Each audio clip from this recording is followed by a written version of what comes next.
When I say the word baitcaster, what comes to mind? Most of the people, it's going to be fear.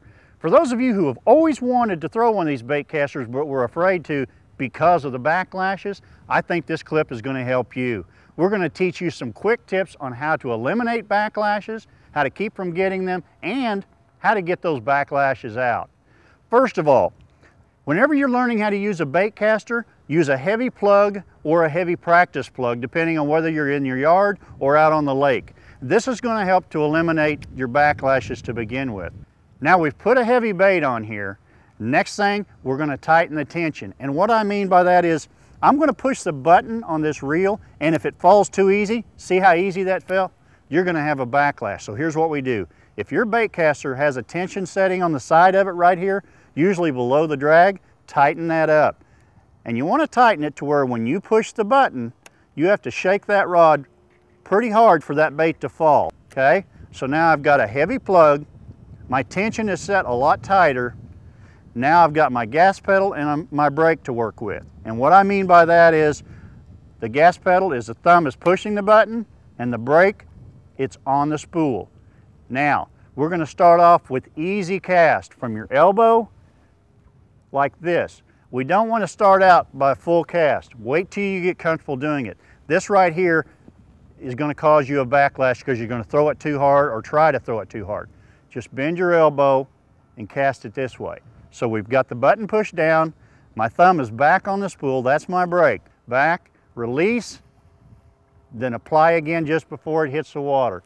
There is no backlash because you're in control with your thumb, and we've tightened this tension drag down. Now if you didn't put your thumb on the spool, when that bait hit the water, the spool's going to continue to spin and you're going to have a backlash.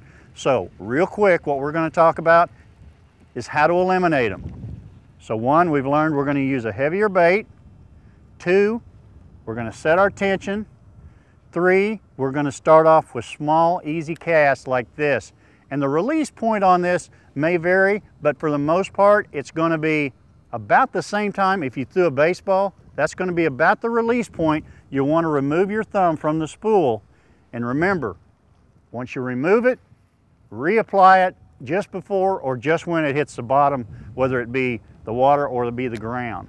Okay, as long as I've been fishing, I still get backlashes. Let's say I'm throwing a spinnerbait out and a gust of wind hits it. That's going to slow that bait down, but it's not going to slow the spool down, so I'm going to get a backlash.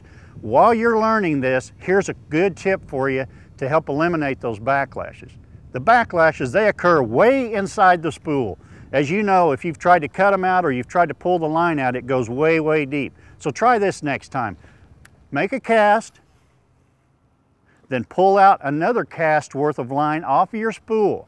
Now, put a piece of electrical tape on the top of your spool, right on top of your line, and reel those two casts on top of that. Now what's going to happen is, if you get a backlash, it's going to be very, very minor because you've only got two casts worth of line out there as opposed to 100 yards in your spool. Now that we know that we're going to go adjust the tension, we're going to put a heavier bait on there, we're going to work with our elbow until we get comfortable. We've got our gas pedal and our brake, the button, and then we're going to put the brake on the spool, and just before it hits, we're going to reapply that brake.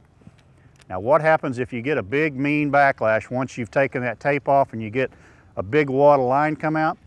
This is a tip that you're going to love. Tighten your drag all the way up and put your thumb on top of the spool and press hard. And you're going to turn this thing 6 or 7 times, and it's going to look like you're making a mess, but what you're doing is you're releasing the tension within the spool of the line. So once you turn this 6 or 7 times with a lot of pressure on your thumb on top of that spool, push the button. Pull the line out slow. Now if it stops, don't pull on it. That's the worst thing you can do with a backlash, is once you get one, try pulling the line and it's just tightening the noose is what it's doing. Once you get to that stopping point, put your thumb back on it and do the same thing 3 or 4 more times. Eventually, about 90% of your backlashes are going to come out. And what that's going to do, it's going to allow you to have more time to fish and less time to mess with this. I'm Mike Webb, and for more tips like this, check out our website, bassedge.com.